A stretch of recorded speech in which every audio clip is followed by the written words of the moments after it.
Well, this is the third opportunity that I've had to talk to the community at these Wednesday night lectures.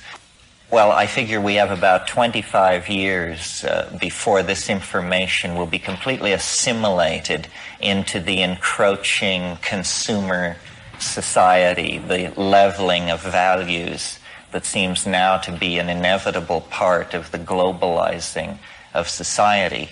On one level, it's very good. We recognize ourselves in our enemies, and there's a commonality of values generated. But on another level, it's tremendously destructive of novelty and uniqueness.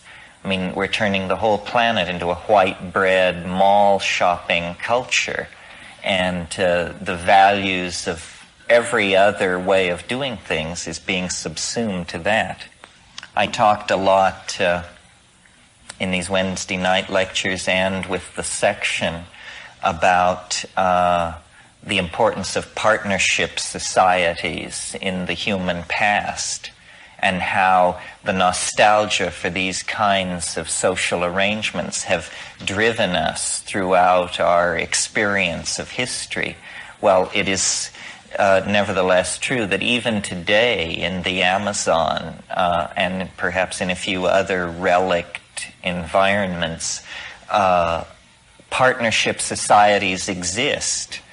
Partnership societies thrive and regulate themselves through a symbiotic relationship to plants that we call hallucinogenic plant shamanism, but which is actually almost a welding of the social organism into the natural surround in a way that feeds back into the psyches of these people and the structures of their society in a way that is very much promotes the conservation of equilibrium, something we have sadly lost touch with.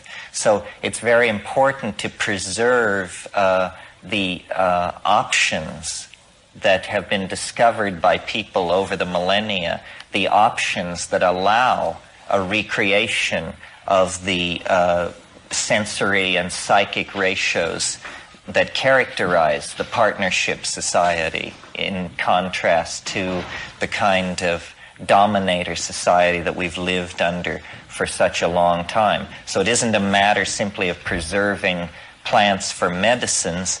It's really much more philosophically deep than that. It's the idea that a relationship to the vegetable matrix of the planet is what constitutes a Gaian resurgence, that it is plants that regulate the composition of the atmosphere, the temperatures of the oceans, so forth and so on, and that it is our lack of integration into that system that has precipitated the crisis of toxic 20th century potlatch civilization.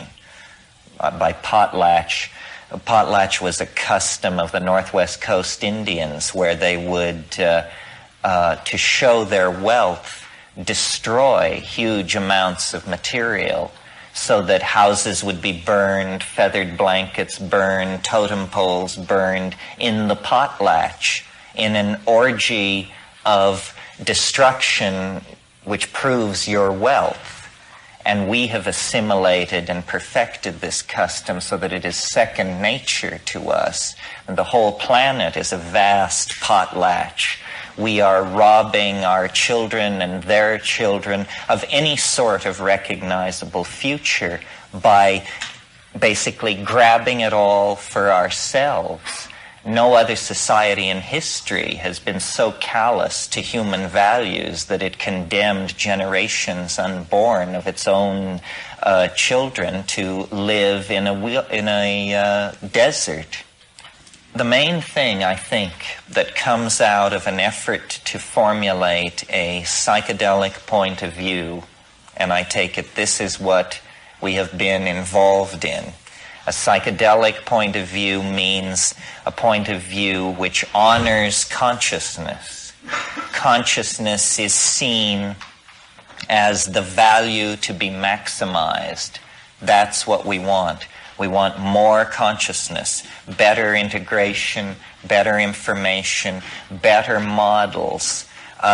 We don't want to petrify ourselves or commit ourselves to a model that somehow then is found to be obsolete and inadequate. So what chiefly constitutes the psychedelic point of view, I think, is its open-ended and provisional nature, as opposed to every other ideology or point of view that's running around. We have to, what the psychedelic point of view is a kind of cultural relativism. We're trying to get a grip on who and where we are in the cosmos from a point of view not that of the American consumerist citizen, something else, something larger, deeper, broader, more touched by the cosmic, more touched by a sense of the past and of destiny. So I have said this many times, but I want to say it now in a slightly different context and discuss it. The statement of the British enzymologist J.B.S. Haldane, who discovered enzymes. So he became an enzymologist, a logical move. Haldane said,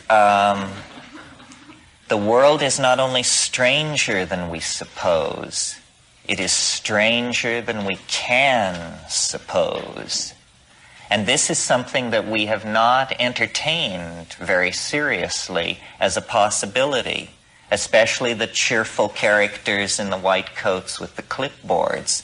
The assumption has always been that man's mind, notice the gender slant, man's mind is sufficient for the cognition of the cosmos. This is not all that surprising, though it is patently idiotic. It is not all that surprising when you think about the fact that as recently as, let's say, 1830, people believed the Earth was 4,000 years old. As recently as 1480, the New World was unsuspected to exist, or it was suspected by a few wild-eyed map makers and mad sailors. But conventional knowledge held that, you know, the Eurasian landmass in connection with Africa, that was it. So when we look back into our recent past, we discover tremendous epistemic naivete. That means people didn't know what was going on. They weren't even close. And yet we are asked to believe that somewhere after Darwin and before now, it was all figured out. And now we view the universe from a lofty pinnacle of integrated understanding. Now the physics explains biology, biology explains culture, culture explains sociology, so forth and so on. Well, you know, this is really whistling past the graveyard, because meanwhile the visible consequences of this understanding are spreading chaos, dissolution of values, an inability to control technology, an inability to set reasonable political goals such as moderation of population growth and carry them out. Instead, somehow this deep insight into how everything works has left everything a mess. And, you know, what does that mean about us? Why is that, and what can be done about it? Well, I think the problem is that we have too long ignored the possibility that reality is stranger than we can suppose. I mean, let this reverberate in your mind. Not that means no model will ever work. It means it will always be provisional. That the understanding of what it is will always recede ahead of any epistemic program to describe, enclose, explain. This is all a fallacy if you believe that you are embarked on a finite project where eventually you will issue a white paper and that will explain how the boar ate the cabbage. It's not to be explained. And we have, I think because of unique characteristics of the male ego, chosen to operate with the assumption that we can understand, that the human mind can in fact grok larger and larger levels of embeddedness and make sense of them. What the psychedelic experience, number one, and point of view, number two, is saying is that we have the means present at hand to completely explode this nonsensical fiction of certitude. And yet we choose not to confront it. This is why I first proposed calling this Facing the Answer, because the answer about how you understand the universe is the same answer that you get when you ask the question, how am I to understand my own life? It can't be understood. It is a receding mystery. It is a continuing carrot. It cannot be brought under the aegis of rational apprehension. It says in Moby Dick, reality outran apprehension. It always outruns apprehension, because apprehension is the primitive functioning of the primate neural network. And reality, who knows? Who would even care to take a guess, you know? It's a mystery. You do not measure the depth of a universal mystery with the neural network of a primate. Our role is not to understand, but to appreciate. To appreciate. We have an immense capacity for resonance with beauty, aesthetic awareness, appreciation of form, appreciation of how things go together. Notice this word appreciation, appreciation. If you don't know what's going on at a dinner party, in a corporation, in an environment, then the best course is to keep your mouth shut and pay attention and try to appreciate the situation. It's ridiculous to attempt to seize the tiller of reality because we don't even know where we want to go.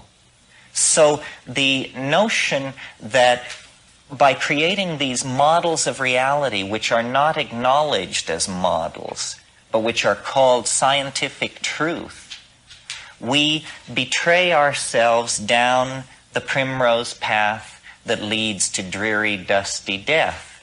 Because what we do is we take the poetry out of being. We extract the poetry from being by the assumption of the mundane. The banality of modernity is what I call this. The banality of modernity, the steady flattening of values so that nothing means much. You know, the sense of outrage over political mistreatment of the underprivileged, or the sense of outrage as a society slips toward the abyss, or the sense of outrage when people mistreat you, is muted. Everything is flattened by the banality of modernity. This is the heritage of all the bad little boys of the 19th century. Nietzsche and Darwin and Hegel and Schopenhauer. These clowns were on a bad trip, and they were loud about it. And what they give us is a universe devoid of soul. Man looms larger and larger. Notice the gender slant. Man looms larger and larger in the picture. And what this ushers into is fascism, pure and simple. And it's not surprising, because this calling forth of the image of man into larger and larger perspective has been the program of monotheism for 3,000 years. It has been a relentless accentuation of the centrality of the human image, the male dominant human image. And in the transmutation of Hellenistic Judaism that becomes Christianity, the final apotheosis of this point of view is created in the notion that man can be God.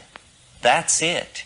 And it is hailed as a tremendous infusion of existential validity into the human image, the greatest stride ever, the greatest single stride ever taken in the definition of human ontology.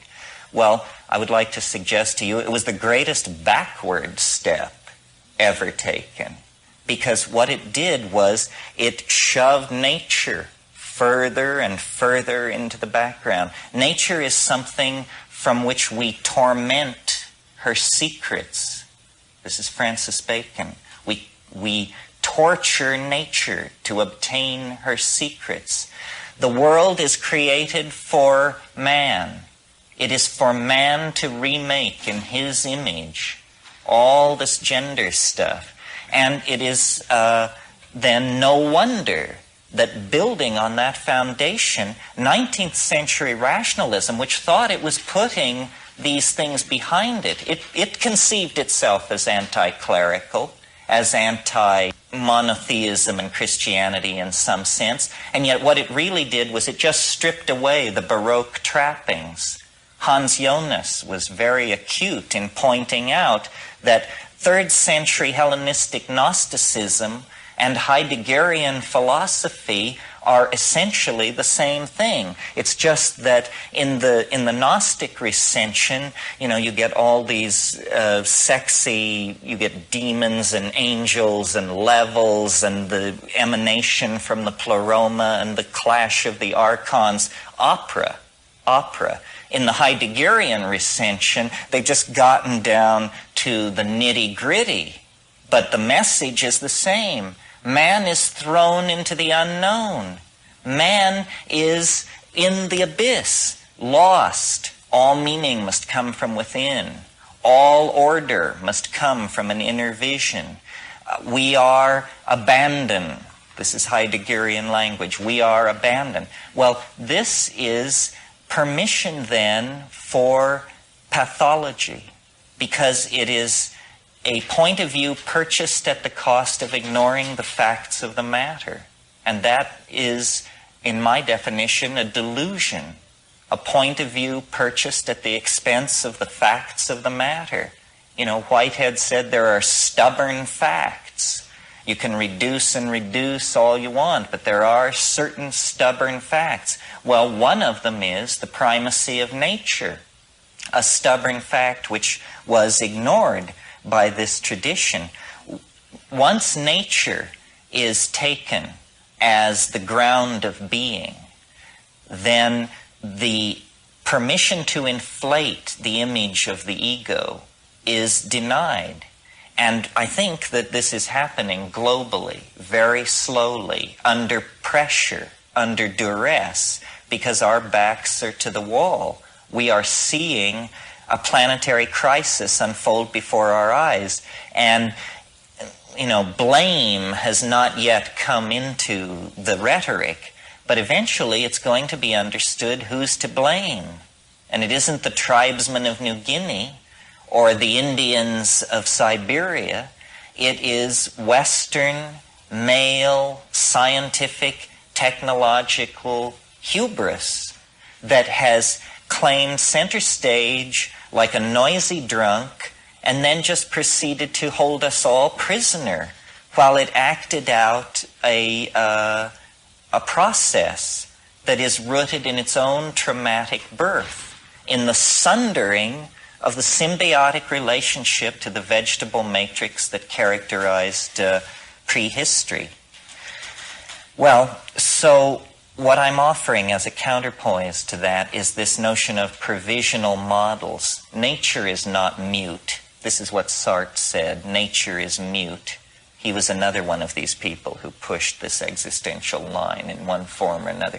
Nature is not mute. Nature is full of affection and intentionality toward humankind. But intuition must be given prominence in the rearrangement of our relationship with the world. And I talked the other night about induction and intuition, and I want to say just a little bit more about it tonight. Different things. Science runs on induction, which is a very low-grade form of logic. It means you do something over and over again, and if it happens the same way 100 times, you have confidence that the 101st time it will happen the same way. Intuition doesn't work like that. Intuition, as I said the other night, leaves no trail. And most of us are accustomed to thinking of intuition as something feminine, mysterious, unexplainable, and sort of magical. And also, I think, because we live in a male-dominant society, we undervalue it. If someone claims intuition, our position is probably one of prove it, doubt in the face of the assertion, you see. But there's an interesting thing about intuition that I don't think many people understand or have bothered to look at, which is, did you know, I'll bet you did know, mathematics is based on intuition. Now, half of mathematics would rise with a screech of horror at this statement, but the other half of mathematics calls itself intuitional mathematics. Okay, well now what's going on here? Probably if you are not a professional philosopher of science, you are accustomed to associating mathematics with science rather closely. This is because science, in order to give itself legitimacy, has very slyly appropriated mathematics, especially in the 20th century, to its purposes. But if we talk about what is called pure mathematics, which is the great love of mathematicians, the other kind of mathematics is applied mathematics, and that's for engineers and technologists and is not, what moves them to the edge of their chair. But if we think about pure mathematics, it is an activity carried on in the mind, based on deductive truth. Deductive, not inductive. In other words, a statement is made. It can be anything. All grays are non-X. This is just a statement. We don't yet know what this is going to be about. All grays are non-X. All greens are F sub 1. What we're putting in place are a set of statements that appear nonsensical, but what we will assert is that we should seek a relationship between them and that will then show us something. And this is how mathematics really works. It has very little to do with number. It has to do with the conceptualizing of relationships, conceptualizing them, and then exploring your intuition about these conceptions. And then the third and very late stage is you write a formal statement of your cognitive activity around these assumptions. So you see, mathematics is entirely intuitional. It leaves no track. It is drawn from this other domain. Well, why has it been appropriated by science? Well, for a very funny and not well understood reason. Mathematics has been appropriated by science because mathematics has an uncanny ability to describe nature. Completely uncanny. Now, you may have never asked yourself, why is mathematics such a powerful tool for the description of nature? Maybe you thought that somebody else can answer this and that it's not a problem. Well, I've got news for you. It is a problem. Nobody has any good ideas about why mathematics describes nature, but notice that mathematics is an intuitional activity. An intuitional activity describes nature without the intercession of inductive science. Inductive science is a kind of naive holdover from Greek Democritean theories, where everything is conceived of as clearly conceivable and operating according to known laws. But in fact, the deeper structure of nature is not modeled out of an examination of data obtained by measurement. That isn't how it works these days. The deeper description of nature is achieved by taking weird objects from the frontiers of mathematics, these things dreamed up in the confines and depths of the human mind and inside computers, and then laying them over nature and seeing, my gosh, there's a one-to-one correspondence between, let us say, the multidimensional catastrophes described by René Thom, and the dripping of a faucet, the turbulence in a brook, the voting patterns in a ghetto. All of these things are seen to be easily modeled by extremely exotic mathematical objects discovered through intuition within the mind. Well, what does this mean? Well, it means, if it means anything, I mean, before we draw the deeper conclusion, what is the conclusion on the surface? It must be that the unaided human mind is more capable of correctly modeling nature than the human mind that works through the methodological inductive approach called science. And in fact, this is clearly true because the world described by science, a scientific description of this room, would say very little about all the important things going on in it. A scientific description of this room would leave out personality, would leave out linguistic intent, would leave out the uniqueness of each of us. For science, we are merely members of the human species. Again, this flattening, this reductionism, this betrayal of the quintessence of the phenomenon in a desperate effort to achieve closure in the modeling process. And so then you do achieve closure, but the model is always inadequate. It's always inadequate. So then there's this sense of frustration. We can't get closure with the model unless we tell a lie, unless we deny the complexity, the interrelatedness, the soulness, the spiritness, the mindfulness. All of these things are, for science, what are called secondary properties. They are epiphenomenal.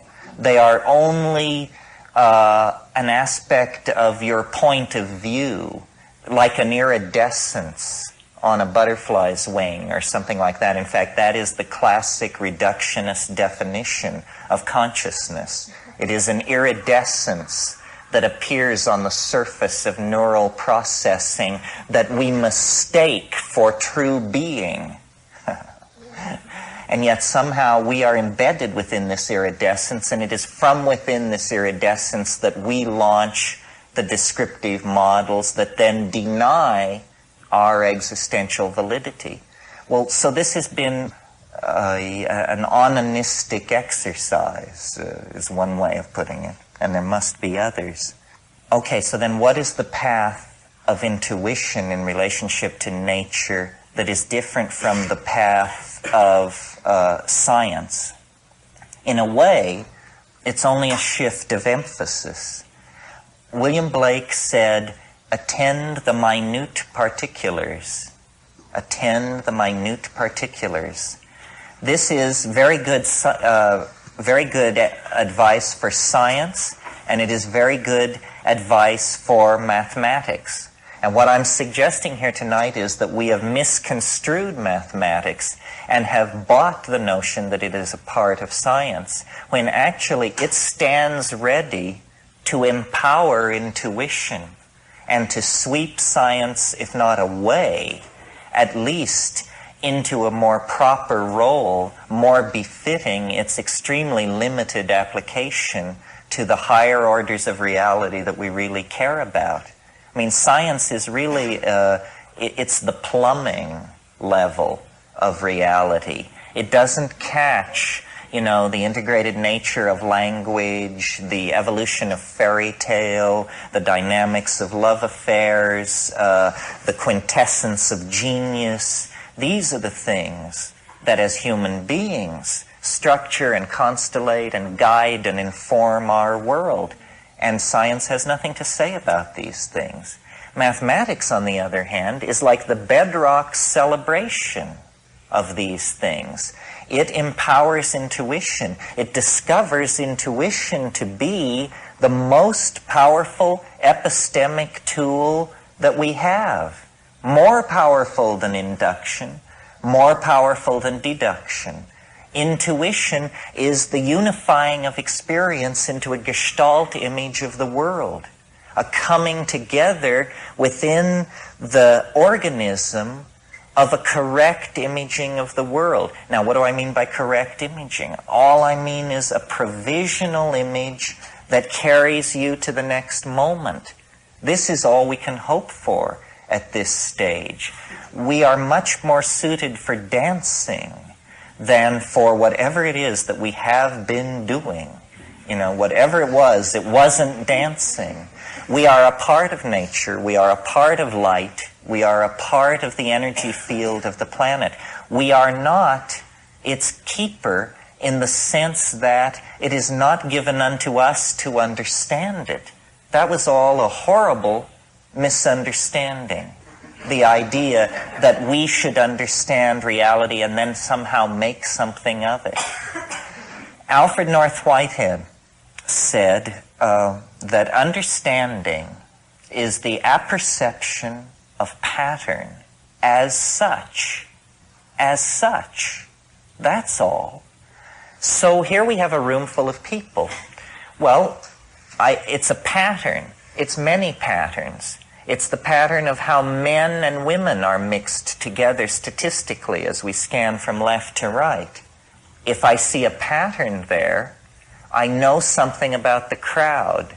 I understand something about the crowd. The pattern tells me something, and I call that understanding. But we could analyze the crowd from the point of view of the distribution of young people and old people, or people in colors in the red-blue spectrum as according to the yellow-white spectrum.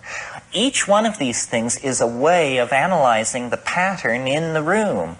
And each one of these patterns tells the perceiver more about what is going on in the room. Because the room is not a distribution of young people and old people, a distribution of men and women, or a distribution of garment colors. The room is a mystery, a recessional mystery that presents itself as a series of interlocking patterns of infinite depth. And so in building collective epistemologies, this is what we must ask of these epistemologies, that they give us the experience of understanding. And the experience of understanding is largely intuitional. How much of an experience of understanding do you have when you examine what modern physics is saying about the origin of the universe? I submit not much, because it is so clearly the product of abstraction, the product of the phonetic alphabet, the male ego. They've set all the interesting stuff back in the first 3 minutes. Who can go and look? It's all stacked against empowering the perceiver.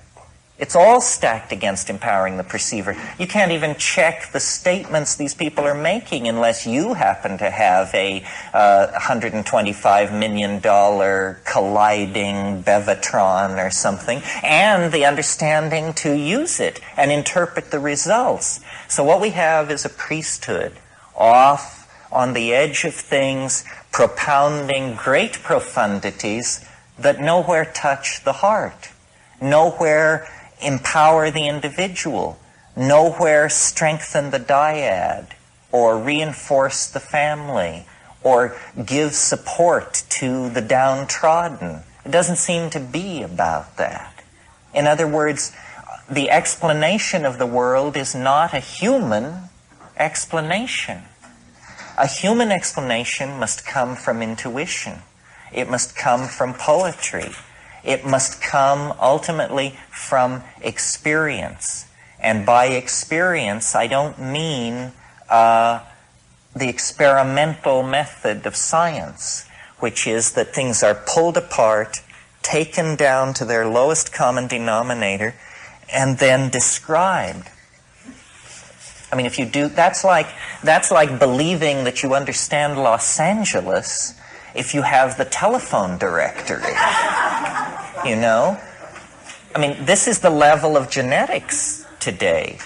What they say they understand life, and they have the telephone directory, and they're talking about Los Angeles because they can look up, you know, where the genes are, the coding for the proteins. You know, does this tell us anything about a broken heart or a Messiah or a Hitler? I don't think so. So what we are trying to do is return the focus of attention to individual experience. We have been slave too long to ideology transmitted hierarchically and based on a tremendously alienating instrumentality. That's what science depends on now, a tremendously alienating instrumentality.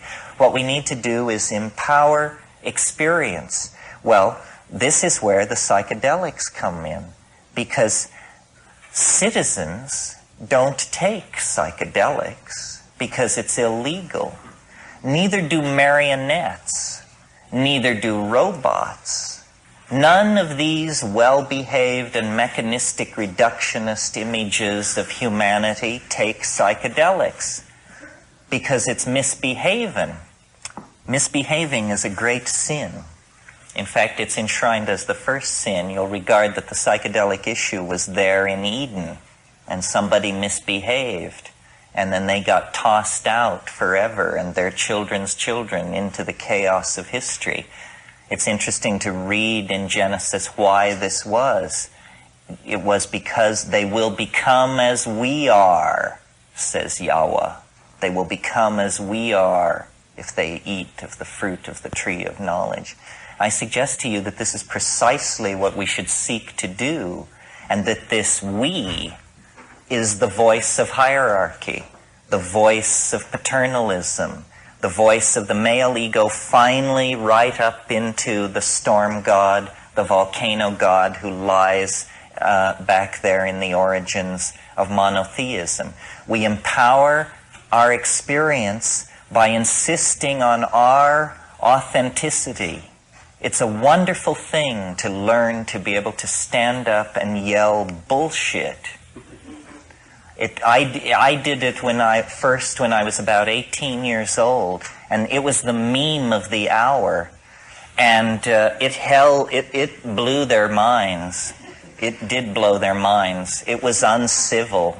It was uncivil. It lacked polity. It was rude and crude and correct. Correct. Because so much is being slung, and nobody is talking about the primacy of experience and the dignity of the individual. The dignity of the individual. We went a long way with this in America before we betrayed it. And it wasn't only betrayed by the clowns in Washington. It's also betrayed by anybody who clusters themselves around the feet of some self-proclaimed nabob. Because the fact of the matter is, nobody knows what's going on. Nobody knows. Nobody has the faintest idea. The best guesses are lies. You may be sure of it. And so to pretend that one human being will lead another out of the dark night of ignorance and into the shining light of truth is ludicrous, absolutely grotesque, a product of this empowering of the human image, that has gone on through several thousand years of dominator culture. If you want a teacher, try a waterfall, or a mushroom, or a mountain wilderness, or a storm-pounded seashore. This is where the action is. It's not back in the hive. It's not in the anthill. It's not knocking your head against the floor in front of somebody who claims that because of their lineage and whose feet they washed and whose feet they washed, that you should give credence to them. Knowledge is provisional, and we are yet to approach even the first moment of civilized understanding. The way it is to be done is by trusting yourself, trusting your intuition. Reject authority. Authority is a lie and an abomination. Authority will lead you into ruin. It's not real. And it isn't, don't get the idea that it's this liberal rap about how everybody has a piece of the action. You know, the Jews know something, the Buddhists know something, the Huichol know something. Nonsense. Rubbish. Nobody knows anything. These are different kinds of shell games that have been worked out by priestly castes of people to keep things under control. Institutions seek to maximize control, control, control. That's what they're into. Did you think they were in the business of enlightening you? Saving your soul? Forget it. Control is what this is all about. And to the degree that we commit ourselves to ideology, we are poisoned. Any ideology, Marxism, Catholicism, objectivism, you name it, rubbish, all rubbish. What is real is experience. What is real is this moment. And so then what it becomes about is, what are the frontiers of experience? How much of that has been taken away from us by these dominators, by these priesthoods, by these cults, by these philosophical shell games? Well, a lot. That's the whole story of history. Our growing unease, our growing dis-ease, our malaise is all about the fact that we are kept from the wellspring of experience. We are sexually repressed. You may not feel it, but look back 100 years to a world where pianos wore pants. You know, maybe we've made a little progress on the sexual thing. Maybe not. Maybe more or less than we think. But we are repressed in all of these areas. And we are particularly repressed in the area that relates to the psychedelic experience. Because it is raid to the dominator insect invasion. They can't take it. They can't stand it because it empowers the individual. It dissolves the cheerful model of science. It's just exposed as, you know, a nice story. It enriches the accessible universe tenfold, 100-fold, 1,000-fold. It makes the individual complete within his or her self. And this completion of the individual is extremely destructive to the plan of the dominators, which is that you will be a cog in a machine. You will participate in the life of an organization. Not your life, the life of an organization. You will go to some bullshit job. You will pour the best years of your life and your genius and your hopes into this. You will serve an institution. You will serve. Well, it's a bad idea for free people to go along with this. A much better idea would be to insist on the dignity of human beings, to recognize that the freeing of slaves, the giving of the vote to women, the ending of public whippings, that this program of political enlightenment must also then include hands-off on how people want to relate to changing their minds. We are not interested in being sexually regulated by the state, and we are not interested in being intellectually, spiritually, emotionally manipulated by the state. The state should stand down in this issue. The state is acting as the enforcing arm of the dominator culture, specifically of fundamentalist screwballs who, are horrified by all this, by the notion that people would claim the authenticity of their own minds, that people would stand in the light of nature and reject original sin and the guilt from Eden and, the sins of the fathers and all this rubbish which is handed down. What the archaic revival is going to have to mean, if it has teeth, is a re-empowering of the individual and a consequent lowering of the profile of institutions, especially government. We need to think about these things because we have bought into the idea that we have to serve and behave and be enslaved, else chaos will engulf the world. We need to carry out our analysis of the situation to the point where we can embrace chaos and see that chaos is the environment in which we all thrive. That's how I've done it for years. You think I could have gotten away with this in the Soviet Union? I don't think so. I require a society on the brink of social breakdown to be able to do my work. And I think a society on the brink of social breakdown is the healthiest situation for individuals. I don't know how many of you have ever had the privilege of being in a society in a pre-revolutionary situation, but the cafes stay open all night, and there's music in the streets, and you can breathe it, you can feel it, and you know what is happening. The dominator is being pushed. It never succeeds. It never is able to claim itself. But on the other hand, history is young. We may have a crack at this. A global society is coming into being. A global society made out of information that was not intended to be ours, but which is ours through the mistaken invention and distribution of small computers, the printing press, all of this stuff. Information is power, and information has been spilled by the clumsy handling of the cybernetic revolution by the dominator culture so that it is everywhere. Never has the situation been more fluid. Never have the opportunities for infiltration, insurrection, and hell-raising been more present at hand. But we have to seize the opportunity. We have to seize the opportunity because the world doesn't have that much more to run unless somebody begins to shake the apple cart. If we don't begin to shake the apple cart, then the apple cart is just going to sail over the cliff and be lost.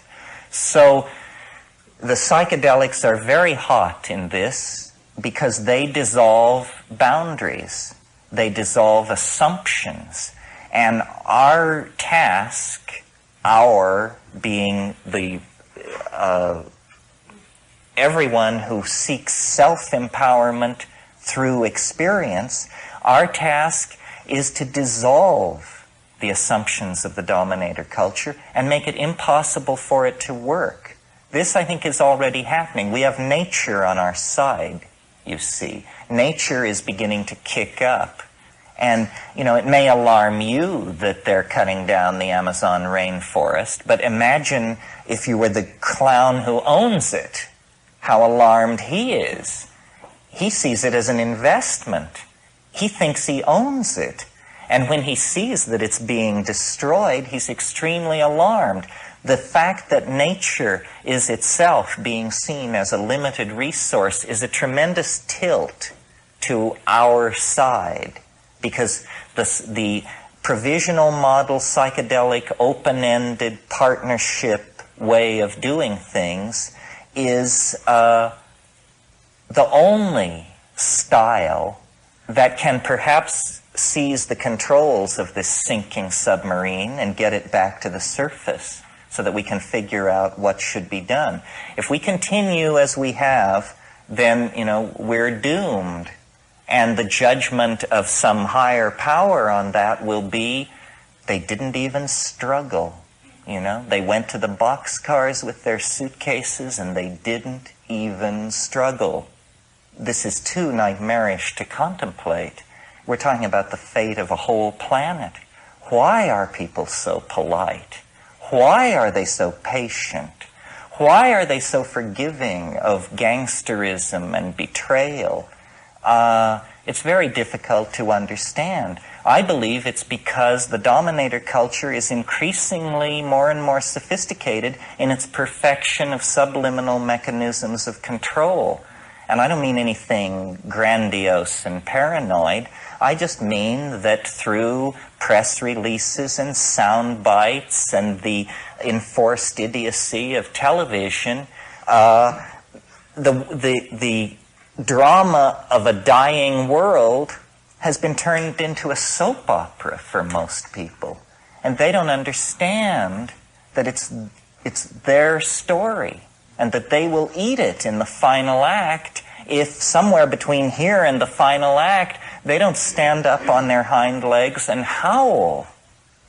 So this whole effort to bring the psychedelic experience back into prominence is an effort to empower individuals and to get them to see that we are bled of our authenticity by vampirish institutions that will never of their own accord leave us alone.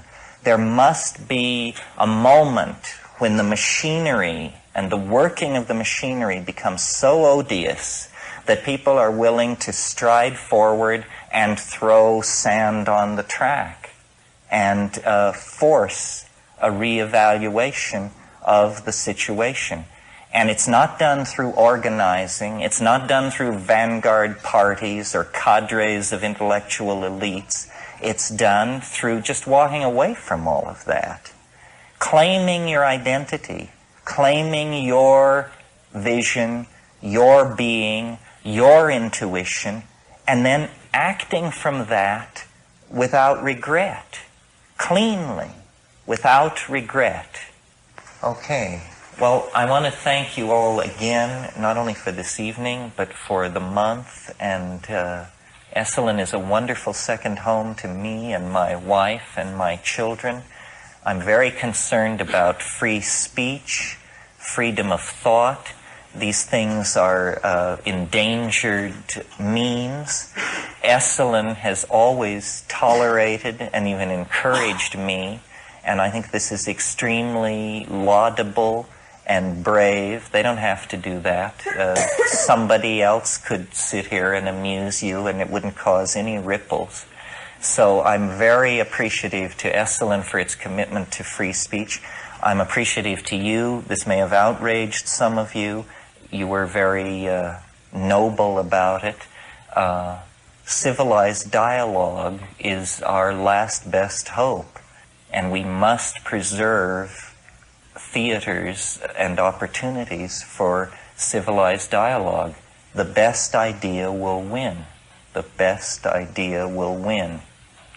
Thank you very much.